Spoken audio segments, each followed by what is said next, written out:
오늘 말씀의 제목을 한번 따라하실까요? 감사의 신앙으로 불신앙을 이겨내라. 불신앙을 이겨내라. 여기서 말하는 불신앙은 불같은 신앙이 아니라 불만이 가득해서 삐지고 서운하고 화가 나고 속상하고 하나님을 거스리는, 믿지 않는, 신뢰하지 않는 믿음의 반대가 되는 이 불신앙, 끊임없이 우리 속에서 솟구쳐 오르는 의심, 불안, 초조, 절망, 좌절, 서운함, 섭섭함, 강팍함, 때로 교만, 이 모든 것들을 반드시 이겨내야 합니다. 주를 신뢰하는 자에게 주께서 일하신데 우리가 불신앙을 가지면 하나님 일할 수가 없기 때문입니다. 또다시 춘향이를 만나러 갑니다. 춘향전에서 가장 클라이막스는 뭐예요? 이몽룡이 암행어사가 돼서 변학도를 감옥에 처박아 놓고 이제 드디어 꿈에 그리던 춘향이를 눈앞에 둡니다. 춘향이는 여전히 목에 칼을 쓰고 머리는 다 늘어뜨리고 피투성이로 쭈그리고 앉아 있습니다. 그런데 작가는 참 잔인합니다. 이몽룡은 뭘 하고 있나요? 암행어사라고 얼굴을 이렇게 가리고, 춘향이는 이 암행어사가 누군지를 모릅니다. 다만 한 가지 희망은 변학도 같지는 않겠지, 그런 탐관오리 같지는 않겠지, 나라에서 장원을 하고 급제를 해서 임금이 마패를 주고 어사를 세웠으니 그래도 똑바르고 공의롭고 정의롭고 뭐가 옳은지 분별하고 나같이 억울하게 감옥에 들어와 있는 이 아녀자를 정의롭게 판단해서 내 억울함을 풀어주겠지, 이런 기대를 갖지 않겠습니까? 그런 심정으로 오직 유일한 희망은 암행어사 앞에서 자기의 이 피투성이 된 삶에서 벗어나는 건데, 그런데 웬걸 암행어사는 이렇게 말합니다. 네가 그렇게 절개가 뛰어나서 변학도의 수청을 들지 않고 버텼던 춘향이라는 기생이냐. 목소리가 찹니다. 따뜻하지가 않습니다. 아차 싶습니다. 네. 그랬더니 춘향이는 고개를 들라.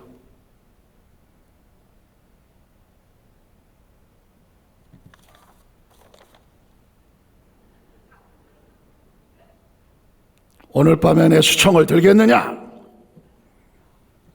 아니, 고개를 들라고 해놓고 이 뭔 개소리여 이거는.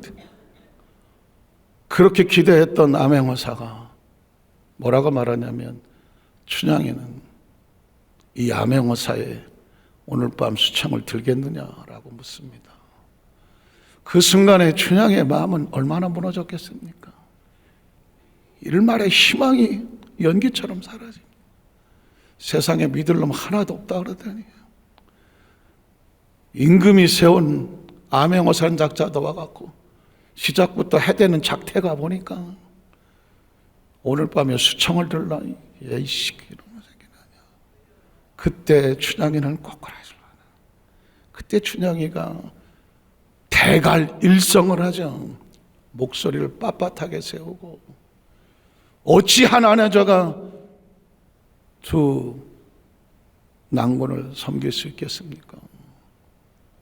나는 내 마음에 정한 내 사랑하는 낭군 위에 다른 어떤 남정네와 수청을 논할 그럴 사람이 아닙니다.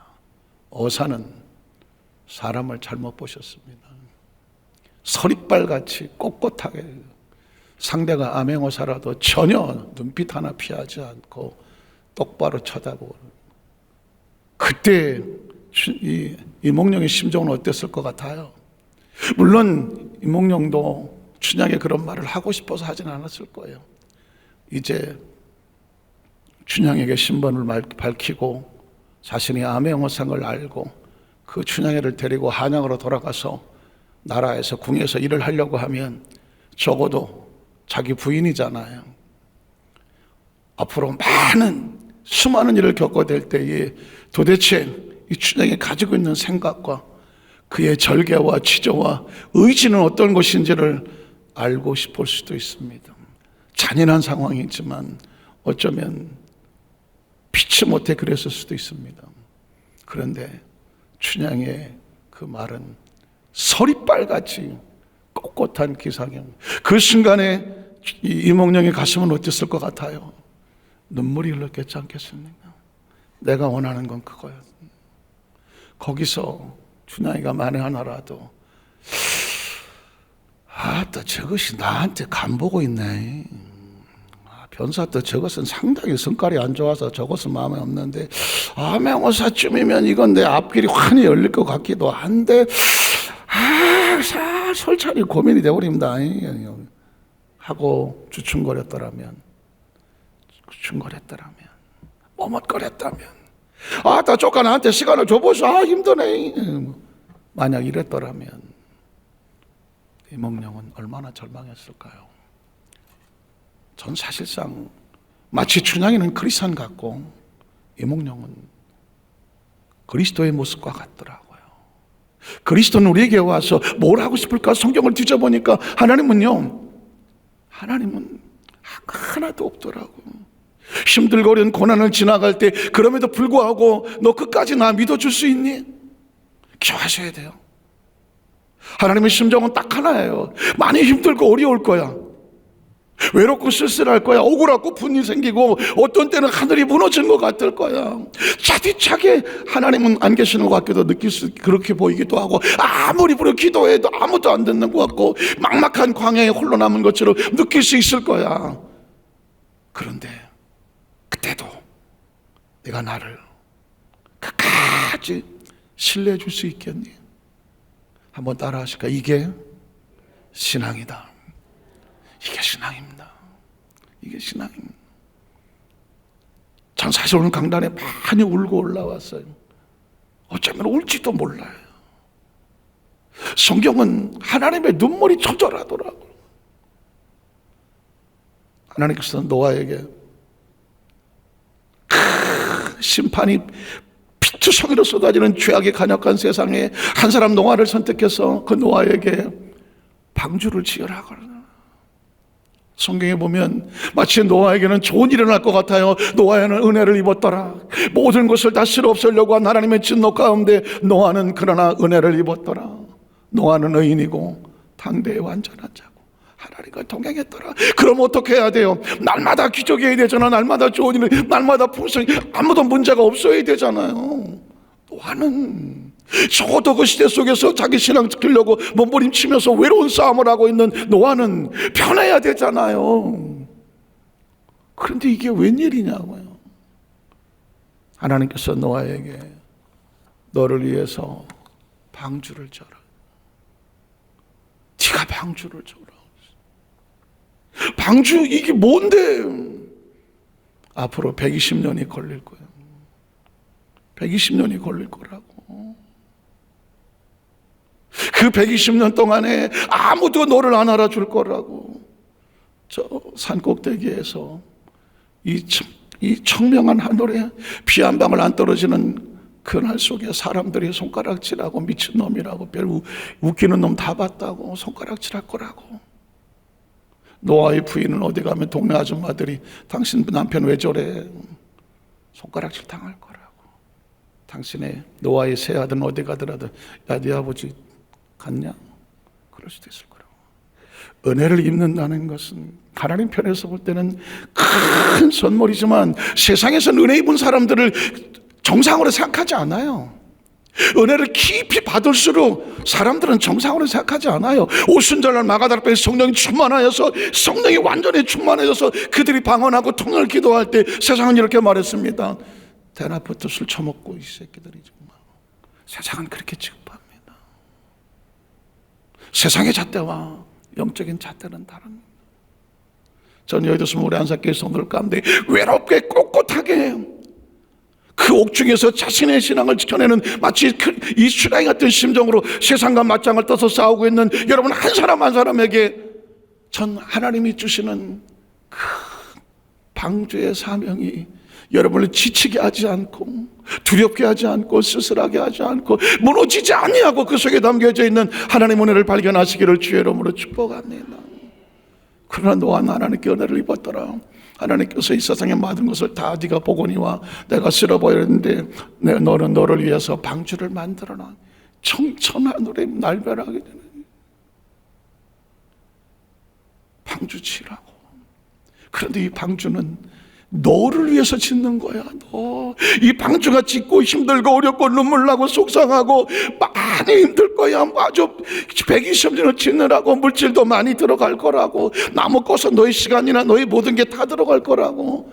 그런데 노아야, 견뎌줄 수 있겠니?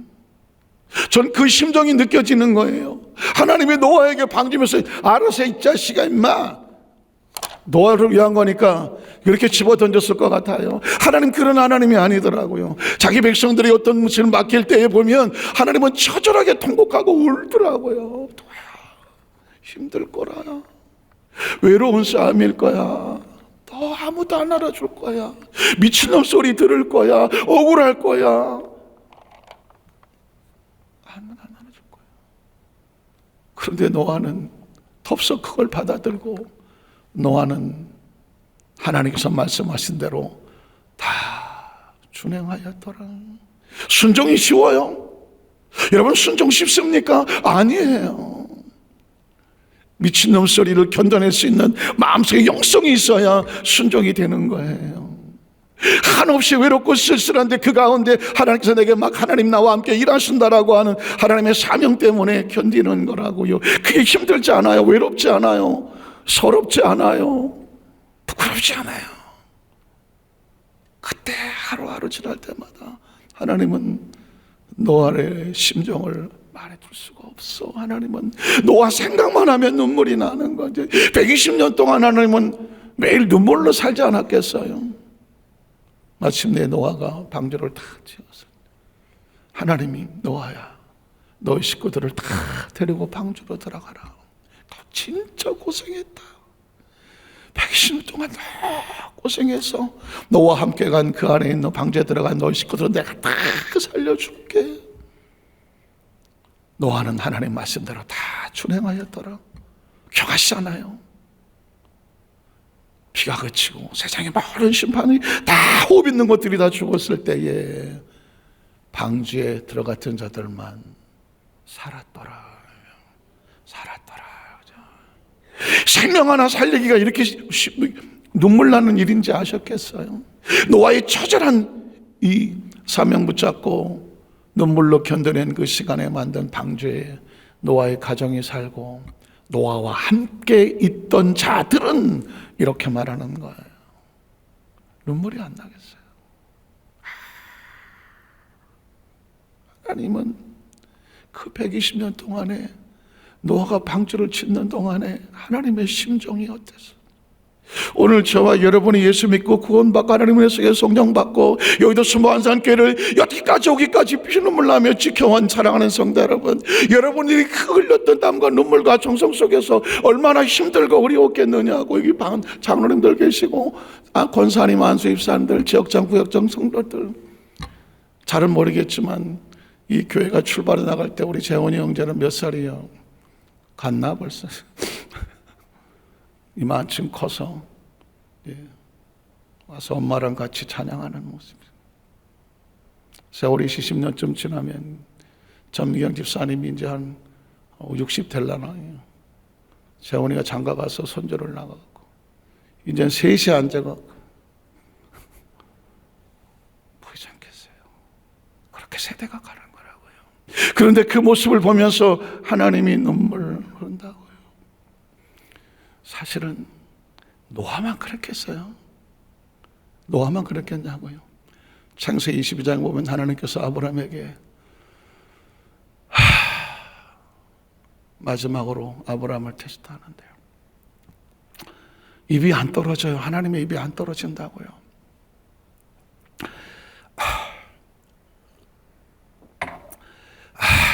이런 건 카메라 잡아도 돼요. 네. 이거 지금 내가 물 먹고 싶으면 온 게 아니에요. 하나님의 입이 안 떨어진다는 거. 아브라함아, 아브라함아, 내가 너에게 지시한 한 산으로 가라. 3일 걸릴 거야. 그 산 꼭대기에 가서 네 사랑하는 독자 이삭을 어떻게 하라고요? 번제로 드리라. 어쩌면 하나님께서 우리에게 모습으로 나타났다면 내 아들 독자 이삭을 번제로 드리라. 그리고 하나님은 차마 아브라함의 눈을 보지 못했을지 않았을까요? 아브라함은 얼마나 놀랐을까요? 이게 무슨 상황이지? 성경에 보면 사실은 중간을 제가 스킵을 했어요. 중간을 이렇게 생략을 했지만 그 가운데 아브라함이 하나님 앞에 얼마나 많이 도망가고 했어. 22장에 아브라함은 말씀을 듣자마자 새벽같이 일어나서 아들 이삭을 데리고 종들을 데리고 모리아 산으로 3일 길을 가잖아요. 그 3일 길을 가는 동안에 하나님은 아브라함을 보내놓고 저 아브라함이 이삭을 모리아 산 꼭대기에다 갖다 놓고 칼을 들여 양을 잡는 것처럼 잡으려고 할 때 그 마음이 얼마나 힘들고 어려웠을지를 아니까 하나님도 창조주니까 자신의 피조물이 얼마나 소중한지를 알아서 하나님의 세상을 이처럼 사랑하셔 독생자를 보내서 이를 저를 믿는 자마다 멸망하지 마라. 믿고 영생으로 들어가셨던 소중한 마음이 있기에 아버지가 아들을 데리고 자기 새끼를 쳐서 죽인다. 있을 수 없는 일이잖아요. 얼마나 힘들지를 알잖아요. 그러니까 하나님도 아브라함을 보내놓고 하나님 어떡할까요? 주무셨을까요? 전 성경을 보다 깜짝 놀랐어요. 그냥 하나님의 눈물이 절절절절 흐르더라고. 하나님께서 원하시는 것은 때로 힘들고 어려운 골짜기를 지나가거나 언덕을 올라가거나 인생의 삶 가운데 예상치 못한 어떤 상황을 만나더라도 그 배후에 계시는 하나님, 그 가운데서 우리가 끝끝내 그럼에도 불구하고 끝까지 나를 네가 신뢰해 줄 수 있겠니? 하나님 이거예요. 한번 따라 하실까요? 그럼에도 불구하고 끝까지 마지막까지 하나님을 신뢰해 줄 수 있겠니? 창조주 하나님이 피조물에게 원하는 건 딱 하나더라고. 많이 힘들 거야. 쉽진 않을 거야. 때로 외로울 거야. 때로 아무것도 없는 빈털터리 같이 될 수도 있어. 그냥 광야길 지나가는 것처럼. 이거 뭐 하나님이 도와주지 않으면 마실 물도 없고 먹을 것도 없어. 고기는 무슨 고기야. 외로운 삶이 될 수도 있어. 그런데 내가 너를 데리고 갈 거거든. 내가 너를 이끌고 갈 거거든. 내가 너를 만들 거거든. 그렇게 해서 너를 만든 다음에 내가 너를 쓰고 싶은 모양이 있거든. 도구가 있거든. 통로가 있거든. 그럼에도 불구하고 네가 나를 끝까지 신뢰해 줄 수 있겠니? 혹시 들리시나요? 들리시나요? 왜 나한테 이런 일은 할까? 왜 나 이렇게 힘들까? 왜 난 남들처럼 다른 사람처럼 이런 것이 아닐까? 사랑하는 성도 여러분, 지금 우리는 하나님과 함께 각자의 길을 가고 있습니다. 연단도 다르고 훈련도 다르고 교육도 다르고 모양도 다르지만 아브라함은 이삭을 데리고 모리아 산으로, 노아는 방주를 끌고 산 꼭대기로, 요셉은 하나님의 꿈을 꿀고 저 애굽으로, 야곱은 20년 동안 복수의 칼을 끌고 있는 형 에서를 약봉강에 두고는 정말 못 갈 것 같은데 하나님의 환도표를 꺾으면서 가봐. 에서의 마음은 내가 바꿔놓을 거야. 환도표가 이그러지면서 피로서 가족들을 뒤로 제키고 야곱은 에서 앞에 무릎을 거꾸로 들었을 때 에서의 마음을 바꾼 사람은 하나님입니다. 이해가 되세요? 이해가 되세요? 한도 끝도 없어요. 창세부터 계시록까지 하나님은 통곡하고 계셔. 그 눈물은 무의미한 눈물이 아니고 무가치한 눈물이 아니고 당신의 백성들이 이 땅의 삶 속에서 각자 신앙의 연단과 훈련을 받으며 하나님께서 정금처럼 만들어가는데 연단 없이 정금이 되던가요? 망치질 없이 정금이 되던가요? 깎여지는 것이 정금이 되던가요? 심지어 방주도 120년을 만드는 연단 속에 비로소 그 가족들이 그 방주 속에서 구원을 얻는데, 저와 여러분 이 땅에 삶을 살면서 천국 가는 그날까지 하나님은 저와 여러분을 여전히 만들고 계시는 거죠. 둘 중에 하나예요. 싫어요. 난 깎이고 싶지 않아요. 왜 나한테 튕겨져 나가고 부임, 서운하고 섭섭하고 화가 나고 분노하고 복수하고 그냥 감정으로 사는 사람과, 이 상황 속에서 하나님 나를 만들어 가기를 원하시는구나, 영성으로 살아가는 사람과. 제가 이렇게 설교하면 주무시기 딱 좋죠. 아름다운 밤이에요. 주무시기 좋죠. 이렇게 설교하니까 저도 힘 하나도 안 들고요. 얼마나 좋은지 모르겠어요. 앞으로 이렇게 설교할게요. 그런데 하나님이 심정이 절절해서 그래요. 저도 절절해요. 전 아까 올라올 수가 없더라고요.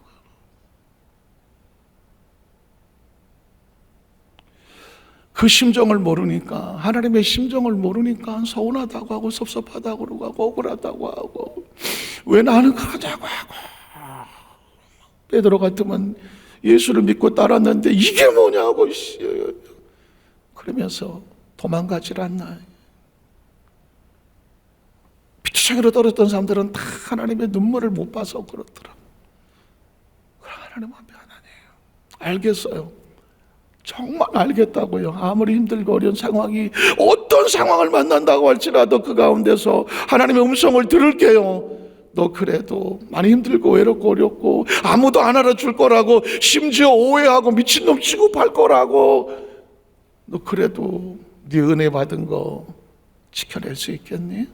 끝까지 나 기다려줄 수 있겠니? 내가 마침내 너를 만들고 싶은 모습이 있거든. 지금은 남의 집살이 하는 것 같고, 지금은 감옥 같은 데 처박혀서 있는 것처럼 아무도 없는 것도 부끄럼성인지 모르지만, 내가 너를 드러낼 때는 애굽의 총리를 만들려고 내 계획이 있거든. 그 계획을 끝까지 따라와 줄 수 있겠니? 신앙은 딴 게 아닙니다. 끝까지 어떤 상황 속에서 하나님을 신뢰하는 겁니다. 날이 저물어 갈 때, 빈들에서 있을 때, 그때가 하나님이 일하실 때, 주가 일하시네, 주가 일하시네. 자기를 어떻게 하는 자에게? 신뢰하는 자에게. 이게 성경 속에서 그러고는 처음부터 마지막까지는 강력한, 아주 제가 찾게 이야기하지만 하나님의 강력한 통곡의 부르짖음이고, 그 끝까지 신뢰했던 사람들이 누구겠어요? 기름과 등불을 끝까지 준비했던 슬기로운 처녀들이죠. 어차피 여러분이 서론을 이해하면 나머지는 그냥 읽어요. 열천에 또 가볼게요. 보통은 저녁에 신랑이 데려오는 시간이 저녁 7시쯤이라고 치자고요. 그래서 열처녀가 다 저녁 7시까지 기름 다 준비하고 있었던 거예요. 어떤 진짜 미련 곰탱이가 혼인식 날 기름 그 등불도 안 갖고 준비를 하겠어요? 그건 말도 안 되는 거고, 다 같이 준비한 거예요. 근데 성경에 아주 딱 치고 지나가는 게 있죠. 신랑이 더디옴으로. 한번 따라 하실까요? 신랑이 더디옴으로. 신랑이 더디와. 이 뭐야 이거. 잘못은 누가 한 것 같아요? 신랑이 잘못한 것 같잖아요. 그 더디오는 시간 동안에 지자와 간자가 갈라지는 거예요. 그 더디오는 시간 가운데 미련한 사람들은 못 견디는 거예요. 뭐야 이거. 못 견디는 거예요. 거기까지밖에 준비를 못했던 거예요. 인내의 바닥이 난 거예요. 감정의 참음의 바닥이 난 거라고요. 화가 나는 거라고요. 그러나 슬기로운 처녀들은 신랑이 더디오잖아요.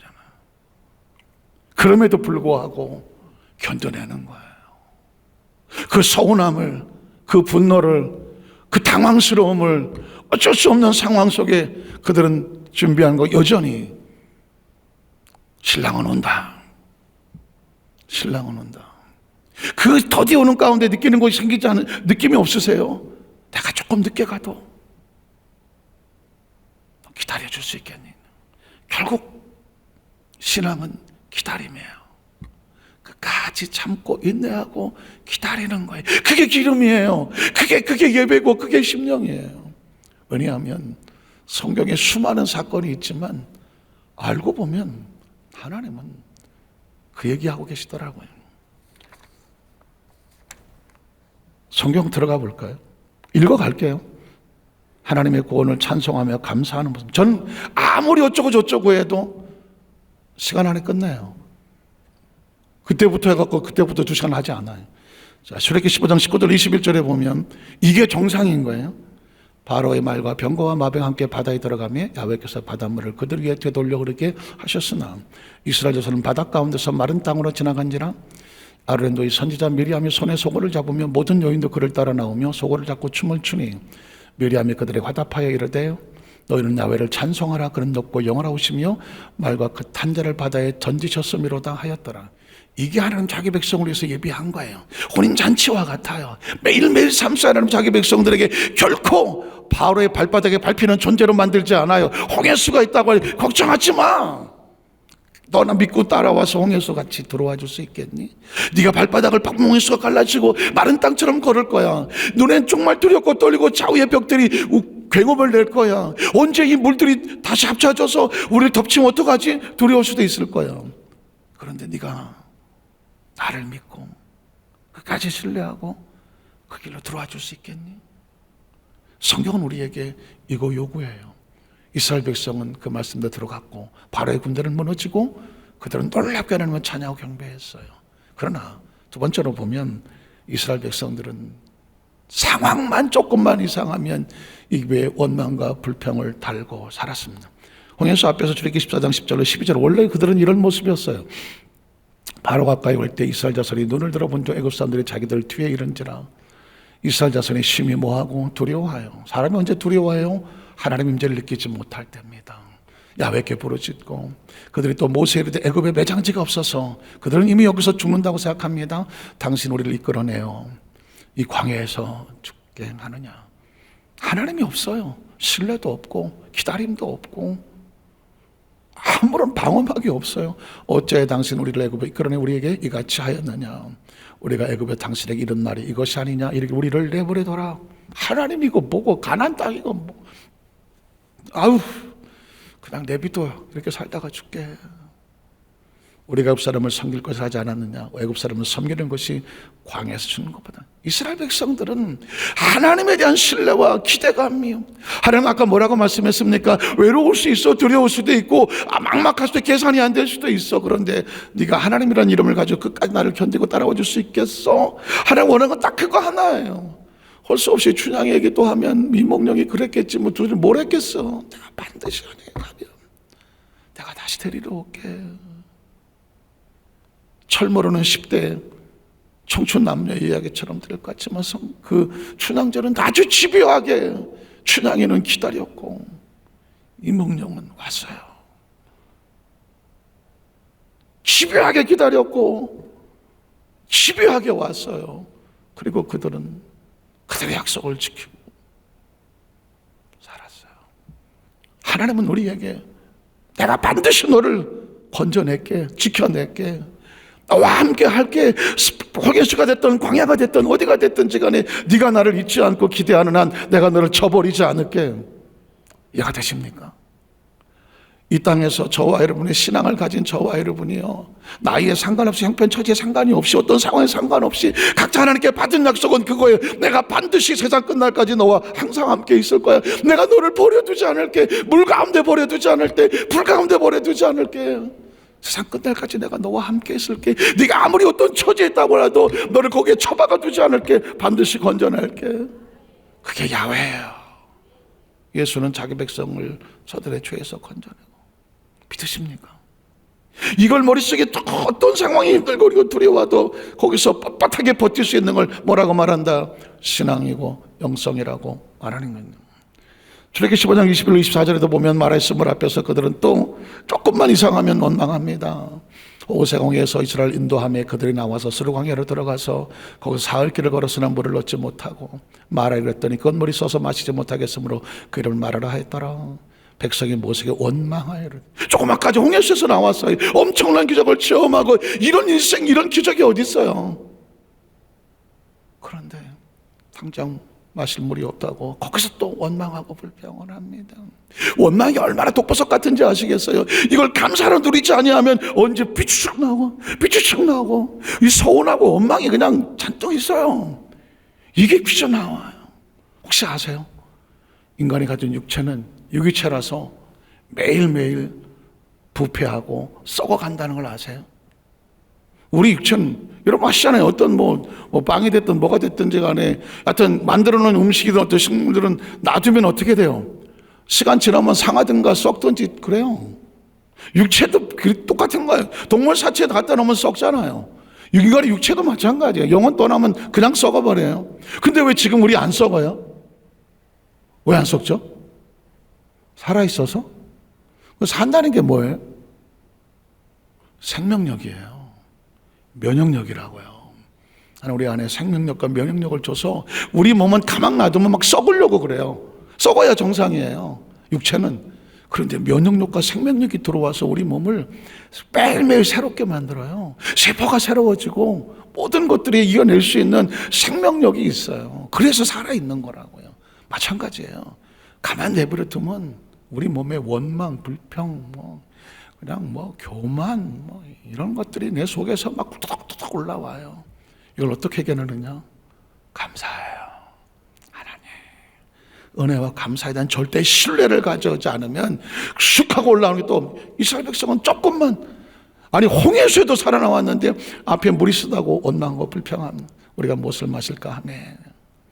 그들의 백성들은 또 그랬어요. 출애굽기 10장 16절 1절로 3절에 보면 고기 먹고 싶다고 뭘 먹을지 모르고 만남의 치로 내려왔어요. 자, 세 번째로 문제 앞에서 하나님은 뭘 원하실까? 지금부터는 하나님의 마음이에요. 하나님은 어떤 마음을 줄까? 출애굽기 14장 11절에 보면 야훼께서 모세에게, 하나님께서 모세와 대화하는 거예요. 많이 들어보셨을 거예요. 근데 여기서 하나님의 소리를 들어보세요. 하나님의 마음을 읽어보세요. 야훼께서 모세에게 이를 때 이 백성은 어느 때까지 나를 멸시하겠느냐. 하나님을 멸시한다고요? 이건 끝난 거예요. 하나님을 멸시하면 이건 끝난 거예요. 하나님 말씀합니다. 원망과 불평은 하나님을 뭐 하는 거다? 멸시하는 거다. 진짜 주무시나 봐요. 진짜 주무시나 봐요. 전 하나님의 심정을 내가 도저히 막 목소리 크게 못하겠어요. 나는 지금 하나님 마음을 얘기하려니까 그냥 살살 할 수밖에 없어요. 저도 지금 난생 처음 이렇게 설교해봐요. 이거 해볼만 해요. 이거 진짜 여러분도 좋잖아요. 그죠? 아니, 아직 안 끝났나? 이거 재미가 쏠쏠해요. 이거 다 재우고 싶은 생각이에요. 잘 자라 우리 이런 마음이 나오는 거. 하나님 이렇게 말해요.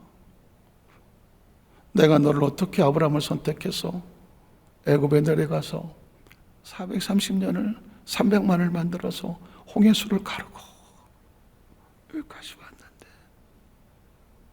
이 백성이 10명이 그 정탐권을 가나안 땅 내가 얼마나 미리 준비한 땅인데 겉모습만 보고 와서 산다는 소리가 악평하고 하나님 우리를 죽이려고 하고 거기 갔다간 처자가 먹고 다 죽겠다고 하나님에 대한 신뢰는 1도 없고 하나님에 대한 기대는 1도 없어.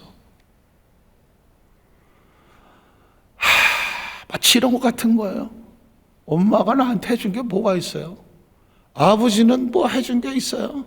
나 혼자 컸어요. 기댈 데도 없고, 부모를 멸시하는 거잖아요.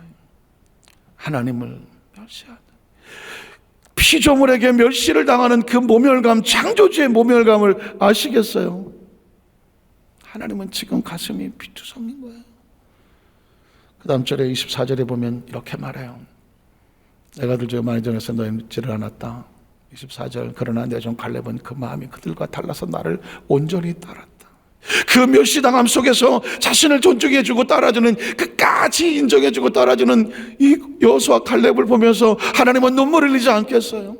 지금 이 시대 속에서 세상이 점점 편안해지고 모든 세상들이 자기가 원하는 대로 각자 좋은 대로 나가는 이때 속에서 꿋꿋하게 거꾸로 그 물을 역류하듯이 거슬러 오듯이 신앙을 지키며 하나님 앞에 설 수 있는 여러분과 같은 여러분의 심령을 보고 하나님께서 어떻게 생각하시겠어요? 한 사람 한 사람은 소중하고 귀하지 않겠어요? 나를 온전히 따랐다.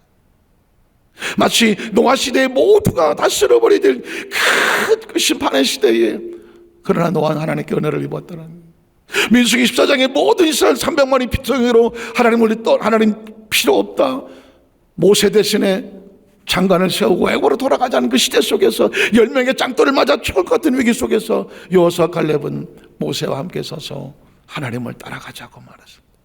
하나님께서 이렇게 말합니다. 그들이 온전히 나를 따랐다. 그래서 어떻게 그 다음 절에 보면 온전히 따랐으니 그가 갔던 땅으로 내가 그를 인도하여 드리리니 그에서는 그 땅을 차지할 것이다. 가나안 땅은 아무나 들어가지 않아요. 들어갈 수가 없어. 하나님과 마음을 신뢰하지 않으면 천국은 들어갈 수가 없는 것이죠. 기억하세요. 천국은 뭘서 들어가느냐? 하나님과 마음이 끝까지 신뢰가 되는 사람. 6절로 9절에 보면 그들이 이렇게 고백했잖아요. 그 땅을 정탐한 자 눈의 아들 여호수아와 여분의 아들 갈렙이 자기들의 옷을 찢고 이스라엘 자손 온 회중에 말하 이르되 우리가 어디를 알며 정탐한 땅은 심히 아름다운 땅이다. 하나님, 제가 여러분에게 말씀하는 거예요. 어떤 상황이 됐고 어떻게 보이든 누가 어떻게 말하든 어떻게 계산이 되든 아무도 안 보이든 기억하십시오. 하나님께서 우리를 기뻐하시면 건질 곳에서 건져주실 것이고 채울 곳에서 채워주실 것이고 들어가게 하실 곳을 들어가게 하실 것이고, 그래서 어떻게 그분의 약속을 이루어 주시는 하나님이신 줄로 믿습니다. 그리고 거기서 하나님 영광을 받으실 거죠. 마지막 36절로 38절에 보면 민수기 14장의 이 상황의 마지막을 이렇게 결론 내는 거죠. 모세의 보냄을 받고 땅을 정탐하고 돌아와서 그 땅을 악평하여 온 회중이 모세를 원망하게 했던 사람들 10명의 정탐꾼, 그 땅에 악평한 자들은 애국 야훼 앞에서 재앙으로 죽었고, 또 그 땅을 정탐하러 갔던 사람들 중에서 오직 눈의 아들 여호수아와 여분의 아들 갈렙은 뭐하더라? 생존하더라. 무슨 말을 하고 있습니까? 끝까지 하나님 편에 서서 그분을 기다리고 인내하고 하나님 앞에 서라. 무엇이 가능한가? 마지막 순간까지 감사를 잃어버리지 않으면, 감사를 잃어버리지 않으면 끝까지 신뢰. 예전에 미국으로 선교사를 떠날 때 미칠 것 같았거든요. 죽을 것 같았거든요. 아니 죽고 싶었거든요. 그때 제가 감당할 수가 없는 좌절함이 밀려왔고, 제 나이 39살에 그 나이에 겪기 너무 힘든 거였어요. 정말 힘들었어요. 이제 와서 얘기지만. 그래서 제가 그랬잖아요. 저 미친년들 절대 욕하지 않는다고. 사람이 어떻게 미치는지를 알았기 때문에, 그 심정이 어떻게 미치는지를 알았기 때문에 저 미친년을 보면 아주 불쌍해 죽겠어요. 아주 어떻게 하면 저렇게 미치나. 현실을 인식하면 살아갈 수 없기 때문에 정신줄을 놓는 거거든요. 거기까지 갔었어요. 어떻게 버텼을까? 하나님. 제가 믿고 의지할 것은 하나님밖에 없어요. 진짜 눈에는 안 보이고 귀에는 안 들리고 손에 아무것도 안 잡혀요. 갈게요. 그거였어요. 그렇게 미국 선교사를 하면서 매일매일이 광야 같은 그 캘리포니아 사막 땅에 버티면서 5년 동안 선교할 때에 매일매일은 광야에서 몸부림치는 게 기도였어요. 그때 알았던 거죠.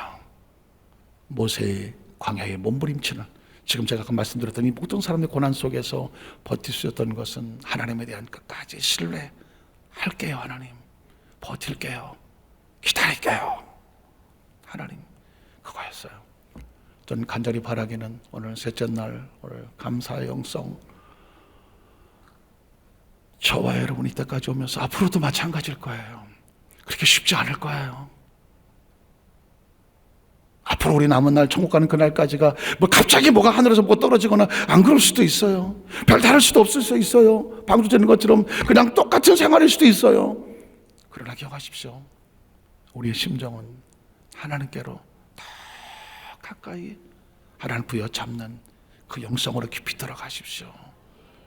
어느 날 그 방주를 지었는데 그게 우리 모두를 살려놓은 것을 보면서 휴, 내가 방주 짓기를 잘했네. 사명 감당하기를 잘했네. 믿음으로 버티기를 잘했네. 끝까지 하나님 붙잡기를 잘했네.